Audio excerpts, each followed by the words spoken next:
Buenas tardes. Creo que ya está funcionando correctamente, ¿no? Que pueden ver mi pantalla. ¿Qué tal? Soy Julio Alcázar, el tutor del curso de Tribunales de Selección. Y hoy vamos a hacer una pequeña sesión con un caso práctico en primer lugar y un esquema de plazos relacionado con el curso. Primeramente, antes de nada, pues recordarles dónde estamos en el curso.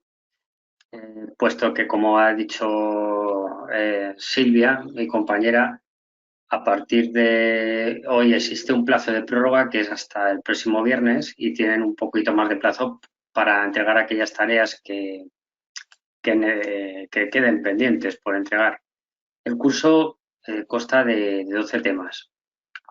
Han visto en este curso. Bueno, antes, primeramente recordarles que esta sesión será grabada y aquí en la parte superior de la plataforma, justo antes del tema 1, pues pondremos la grabación y yo dos pequeñas presentaciones que voy a utilizar en las mismas. Eh, el primer tema es sobre los principios del acceso al empleo público de los tribunales de selección. El segundo tema, hemos visto la aplicación de estos principios a los tribunales. No voy a, bueno, ya han visto, si recuerdan el tema, pues se veían los principios de igualdad, mérito y capacidad tan mencionados hoy en día y otros principios regulables en el texto refundido del Estatuto Básico del Empleado Público, lo que se abrevia como TREBEP, hay principios como el principio de publicidad que son importantes. De hecho, el caso práctico que vamos a ver es precisamente sobre ese tema. Bueno, pues habrían visto que había una actividad de foro en el tema 1, el tema 2 un test para realizar. Hemos visto el marco normativo que atañe, que es sumamente amplio y es la normativa de aplicación a los procesos selectivos es sumamente compleja porque dependiendo de qué organismo esté convocando el proceso selectivo, se ha de regir por unas normas o por otras. Y luego, como han visto, pues yo en el Ayuntamiento de Pozuelo entré y vi que tienen una normativa propia para los tribunales, pero basadas en siempre y desarrollando y repitiendo y conforme a lo dispuesto en la legislación que es de aplicación para todos los ayuntamientos. Entonces, la normativa aplicable en este caso es bastante amplia y digamos que, bueno, lo que es la discrecionalidad, el margen que dejan a los órganos de selección para poder tomar decisiones o poder maniobrar, pues es pequeño. Después, el tema 4, composición de los tribunales de selección del ayuntamiento. Hemos visto cómo se componen, lo que es la sesión de constitución, sus actuaciones previas, sus actuaciones posteriores. Hemos visto el funcionamiento del mismo, la preparación de los ejercicios, durante los ejercicios y después de los ejercicios, con las calificaciones, la publicación de listas. Bien. Hemos visto también en el tema 6, situación de los miembros del tribunal durante el desarrollo del proceso selectivo. El personal colaborador, bueno, saben que existen en un proceso selectivo, intervienen varias partes. Por un lado intervienen el órgano gestor, que es el órgano perteneciente a la administración pública, que se encarga de gestionar todos los recursos y de planificar para que el proceso selectivo pueda llevar a cabo. Y que el órgano de selección tiene que actuar conjuntamente y coordinadamente con este órgano gestor.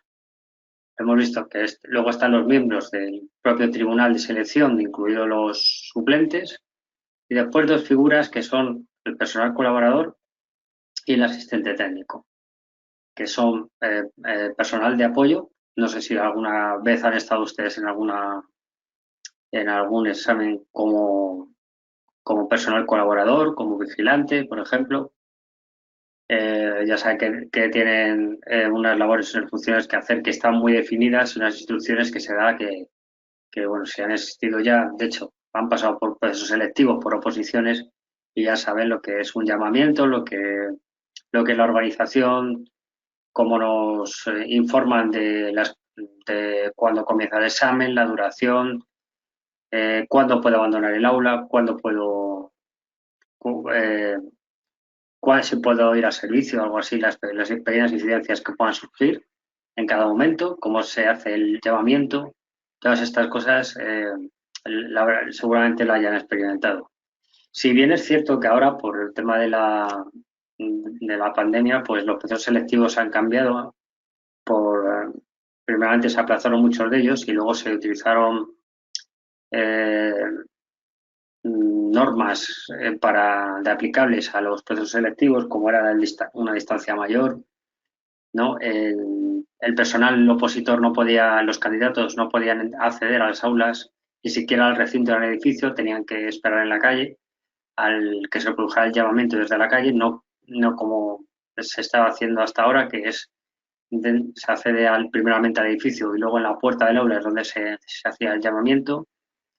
Y ha habido pues una serie de distribución con unas necesidades de locales mucho mayores que ha hecho que pues las entidades locales pequeñas, los organismos pequeños que convocan procesos selectivos tengan más dificultades. Bien, pues también hemos visto luego la PEP, la oferta de empleo público, las bases del proceso selectivo, lo que es la convocatoria, requisitos para participación en los procesos selectivos y los sistemas selectivos de oposición, concurso y concurso-oposición. Bien, habrán ustedes oído hablar de la nueva ley que está en el Parlamento para, para restringir el empleo temporal en la administración pública, medidas urgentes sobre el tema de los cambios y modificaciones que hay en los procesos selectivos, que bueno, eso puede ser más o menos discutible en cuanto a los principios de mérito, igualdad y capacidad. De hecho, había una actividad del foro donde ustedes han prestado sus impresiones y recuerdo que había mencionado el principio de excepcionalidad para poder aplicar una ley y, por decirlo así, de alguna manera, el personal interino que lleva durante años ocupando el mismo puesto bajo ciertas condiciones, pues que pueda, mediante un concurso de méritos, acceder a una plaza. Pero más allá de esto, de estas condiciones, que al final van a ser, pues, el que un interino pueda adaptar a una cosa a otra, o sea, cuestión de que entre los requisitos o no, está un tema que hay detrás más en profundidad que se está mirando, que es la reforma de cómo seleccionar el personal de funcionario. Es decir, nosotros estamos en un sistema hiperrígido en el cual cualquier cambio en cuanto a la elección del sistema de funcionariado es sumamente complejo de cambiarlo y tenemos la oposición por un lado, el concurso y el concurso-oposición. Bien, pues lo que se está intentando es llevar a cabo cambios en los procesos selectivos de tal forma que se pueda seleccionar al personal en función de variables como su evaluación, su capacidad, personal interno, por ejemplo, que haya estado ya, que puedan ser emitidos informes. Son elementos nuevos que quieren ir introduciendo para que se tenga en cuenta no solamente la capacidad memorística de una persona, sino también sus capacidades para poder hacer trabajo en el puesto. Bien, pues empezamos con la primera presentación. Como les digo, voy a ser breve, que es sobre un caso práctico que se ha dado recientemente sobre la vulneración de los principios del principio de publicidad. Vamos a ver. Aquí está. Bueno, bien. ¿Qué ocurrió en este caso? Bueno, vamos con los antecedentes primeramente. Los hechos de este caso práctico, saben que se plantea mucho y que las personas cada vez más presentan recursos, es que los recurrentes impugnaban, en este caso, los resultados de uno de los ejercicios, en este caso el tercero, de un proceso selectivo en el que ellos participaron y que fue convocado por la Administración demandada, estamos hablando de diciembre de 2018, para cubrir por el sistema de concurso-oposición 20 plazas de personal administrativo. Entre otros extremos, peticionaban los recurrentes la retroacción del procedimiento al tiempo inmediatamente anterior a la calificación del polémico ejercicio, el tercero, debiéndose efectuar la nueva calificación del mismo tomando en consideración las reglas de puntuación establecidas en la convocatoria, tomándose como nota de corte 5 puntos y motivando suficientemente las puntuaciones asignadas. Primeramente se desestimó el recurso en base a los siguientes 3 argumentos. Primero, lo primero que se dijo es que el Tribunal Calificador fijó el umbral de aciertos con carácter previo al inicio de la corrección del tercer ejercicio. De hecho, consignó dicho criterio en un acta, de aquí la importancia que hemos visto de los actas dentro de las sesiones que establecen los miembros del tribunal, en un acta de 21 de junio de 2019, afectando por igual a todos los participantes del proceso selectivo. En segundo lugar, se dijo que es posible distinguir entre nota de corte explícita en la base y umbral de aciertos que pertenece al ámbito de la discrecionalidad del tribunal calificador. La actuación del tribunal, por último, es correcta y coherente con el peso de influencia equilibrada del concurso en el proceso selectivo. Por esos 3 argumentos, los hechos que hemos narrado anteriormente en un recurso fueron rechazados. Pero se presenta un recurso. En el recurso se dice que la nota de corte para obtener el aprobado del tercer ejercicio debió ser de 50 puntos y no de 60 puntos sobre 100, que fue la que se estableció, ya que dicho corte no fue invocado en las bases rectoras de la convocatoria, sino que se determinó ad hoc y sin publicidad previa una vez realizado el tercer ejercicio. La base de tal pretensión pivota sobre la modificación de las bases reguladoras de manera sorpresiva y unilateral en lo atinente a los criterios de calificación del tercer ejercicio, fijando una nota de corte no prevista en las bases, suponiendo una infracción de la normativa aplicable al proceso de selección. Hemos visto la importancia que tienen las normativas que se reflejan en las bases y del cumplimiento de las mismas. En las bases se especificaba bien claro la necesidad de que por parte del tribunal y con carácter previo a la realización del ejercicio se explicaran los criterios que se tendrían en cuenta a la hora de valorar dicho ejercicio. Lo contrario, que fue lo acontecido, supone la vulneración de los principios de seguridad jurídica al no respetarse los principios de mérito y capacidad para acceder a la función pública. En este caso, cuando las bases han querido diferenciar y establecer una nota de corte, lo han hecho sin mayor dificultad ni reserva. Por ejemplo, basta acudir a la nota de corte establecida en las bases para con el primero de los ejercicios. Se considera que existe un error en la evaluación de la prueba por parte del juzgador, con vulneración del principio de publicidad, por cuanto que no es cierto que la nota de corte fuese realizada con anterioridad a la realización del examen, sino que dicha actuación se produjo una vez que la tercera prueba había sido realizada sin haber informado a los aspirantes. Así, en el acta de fecha 21 de junio del Tribunal de Selección, es decir, con posterioridad a la realización del tercer ejercicio, el Tribunal lo que hizo es que determinó por primera vez que para obtener un aprobado el aspirante debería obtener 60 puntos sobre 100. En conclusión, existe un error en la evaluación de la prueba por parte del jugador con vulneración del principio de publicidad. Esto ya lo hemos leído, perdón. La resolución de este caso fue que el Tribunal Superior de Justicia, el TSJ, reconoce que ante la ausencia de una presión en el tercer ejercicio, cualquier criterio que alterara la traslación matemática de la nota de corte en 5,50 aciertos debió comunicarse a los opositores.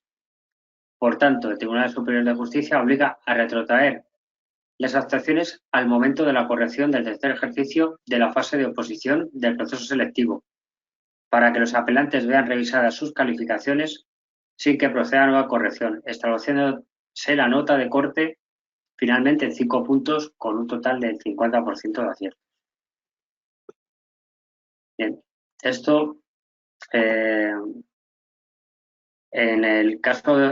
este caso, como hay hubo personas que ya superaron el proceso selectivo y les dieron la correspondiente plaza, adquirieron un derecho y ese derecho no podía ser perjudicado por la sentencia, pero sí que hubo que retrotraer y las personas que habían sacado un 5 pues tuvieron que volver a baremarlas. Bien, esto es un caso práctico real reciente y ahora vamos a ver un pequeño resumen para finalizar de las fases y los plazos en un proceso de selección. Bien. Bueno, vamos a ver un esquema del proceso desde que se inicia hasta que finaliza lo que es un proceso selectivo. Bien, primero está la aprobación de la oferta pública de empleo, la OPEP, que hemos visto en el temario cómo se planifica. En general, estas se aprueban anualmente por los ayuntamientos y se publican en el Boletín Oficial de la provincia. ¿Y qué diferencia existe entre la oferta pública de empleo y la convocatoria de la oposición? Pues que la oferta pública de empleo es el anuncio que hace la Administración de las futuras plazas que se van a ofertar de empleo público, mientras que la convocatoria es el acto de llevarlas a cabo. Bien, ¿qué plazo existe entre la oferta y la convocatoria de la oposición? Bueno, pues el plazo es de 3 años, desde que se publica la oferta de empleo público hasta que se constituye la convocatoria de las oposiciones. Las bases de convocatoria de la oposición, saben que no es lo mismo bases que convocatoria, hemos visto las diferencias, aunque hemos visto que pueden ir publicadas al mismo tiempo, las bases con la convocatoria. En cuanto a las bases de la convocatoria, de la oposición, tras la publicación de la oferta, el ayuntamiento aprueba las bases de la convocatoria de la oposición, especificando el número de plazas convocadas, el sistema selectivo escogido, los derechos de examen y el temario, entre muchos otros aspectos. Plazo de presentación de instancias a la oposición. Una vez que se aprueba la convocatoria, este plazo comienza tras la publicación de la convocatoria en el boletín oficial y el plazo de presentación de las instancias son 20 días hábiles o naturales, que es a elección de la Administración. Estos empiezan a contabilizar un día después de que salga publicada la misma, la oposición.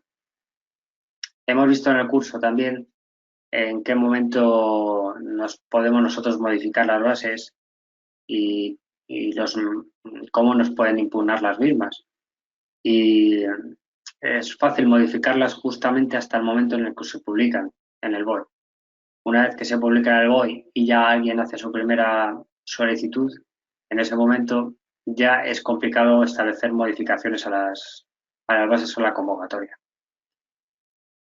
Bien, pues el plazo para presentar la instancia de la oposición es de 20 días,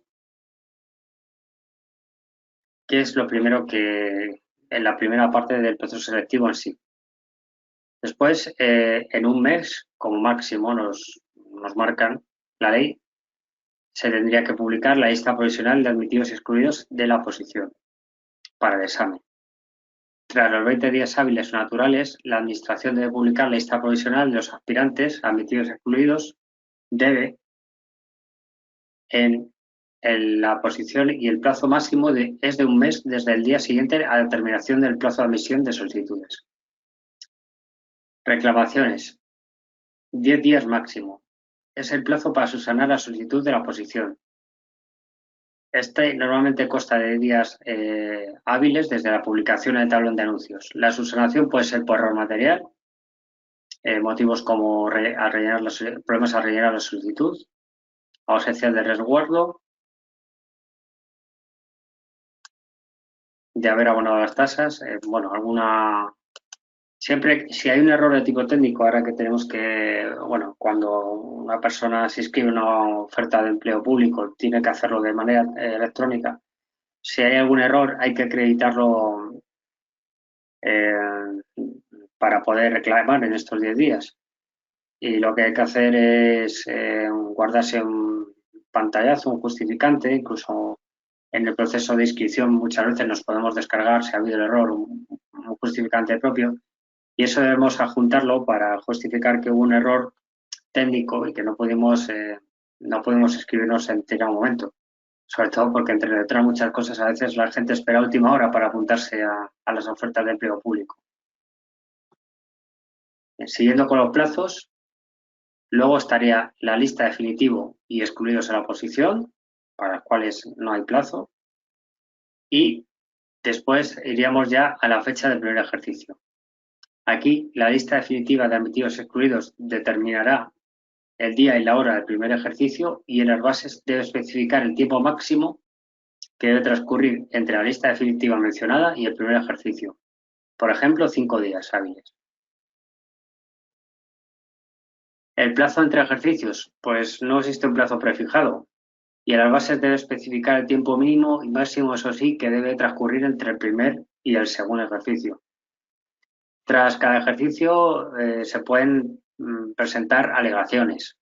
La administración puede dar un plazo que no tendrá naturaleza de recurso, que debe estar especificado en las bases y que la casuística nos da, por ejemplo, que puede ser de 5 días hábiles. Siguiendo con el proceso selectivo, después estaría la publicación de la relación de aspirantes que han superado dicho proceso selectivo. Una fase del procedimiento que en principio no tiene plazo. Y la acreditación de las condiciones exigidas en las bases, una vez que se ha acreditado una vez que una persona sale que ha aprobado el proceso selectivo y que lo ha superado y que ha obtenido la plaza, tiene desde la publicación 20 días hábiles para acreditar las condiciones que son exigidas en la base. Ha habido casos curiosos donde, por ejemplo, una persona pues ha hecho todos los exámenes, la oposición, es caso real, no. Y en el momento de acreditación de las condiciones exigidas a las bases, una vez que había superado todo, resulta que no tenía nacionalidad española. Entonces, bueno, pues, en fin, que los procesos selectivos dan mucho juego. La lista definitiva de aspirantes que han superado el proceso selectivo se publica en el boletín oficial de la provincia.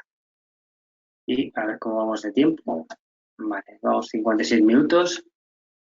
Y lo que quería es hacer un pequeño resumen simplemente. Y si tienen alguna duda, pues pueden ahora aprovechar y preguntar. Estas presentaciones las voy a poner en la web, en la web del curso, en la plataforma.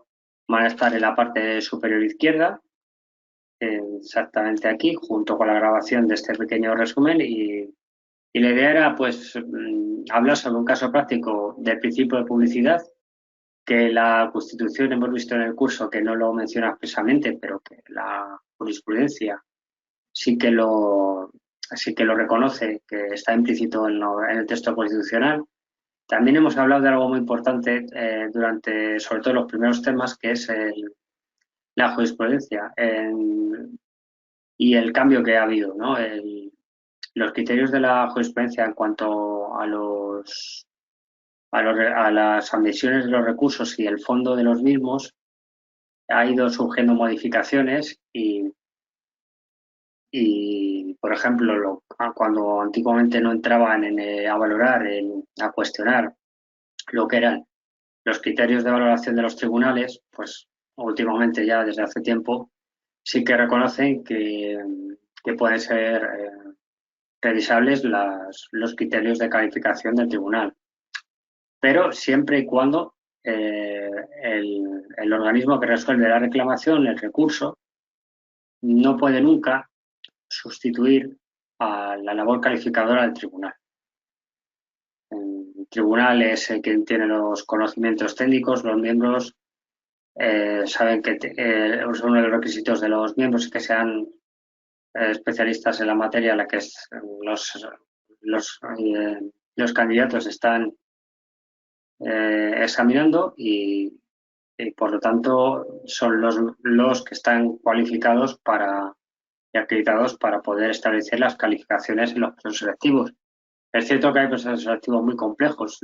Los hay que tienen pruebas físicas, que tienen test psicotécnicos, que tienen preguntas abiertas, preguntas a desarrollar.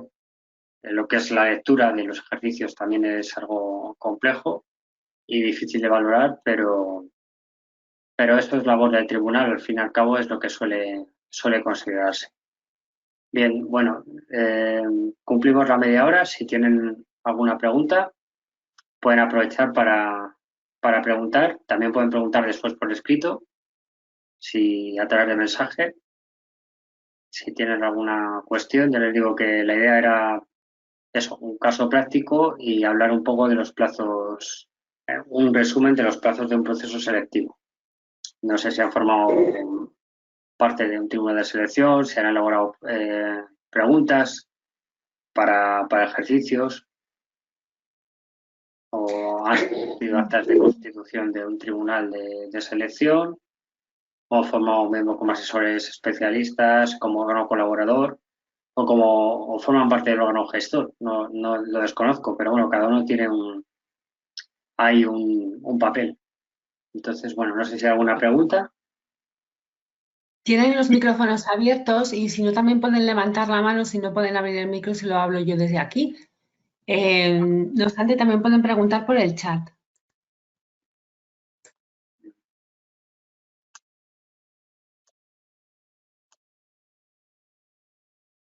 Bueno, de momento no hay ninguna pregunta. Ha sido un resumen, eso, lo que les decía. Podrán verlo y que recordarles que tienen hasta el viernes para poder presentar los ejercicios. A ver, Belén Rojo nos comenta que ella ha participado como colaboradora. Bien, entonces ya sabe lo que es el protocolo de un ejercicio en el llamamiento, en las instrucciones que se dan, el manejo de los tiempos. Ha habido alguna oposición, es complicado porque si es a nivel local puede ser más fácil, pero hay que imaginarse una oposición a nivel nacional donde todos los ejercicios tienen que empezar al mismo tiempo, tiene que haber una coordinación muy exacta y no siempre ha podido hacerse eso. Hace unos años hubo una oposición donde en Cataluña no creo que fue allí, empezaron una hora más tarde los ejercicios. Al final no pasó nada, pero sí que hubo reclamaciones al respecto. Y luego hay muchas incidencias, ¿no? Hay alumnos que se olvidan el carnet de identidad, que vienen sin material, que de repente tienen urgencia de ir al baño, que te hacen preguntas insólitas. Si hiciéramos un anecdotario, pues saldrían cosas curiosas de los procesos selectivos. Bueno, muchas gracias y saludos a todos.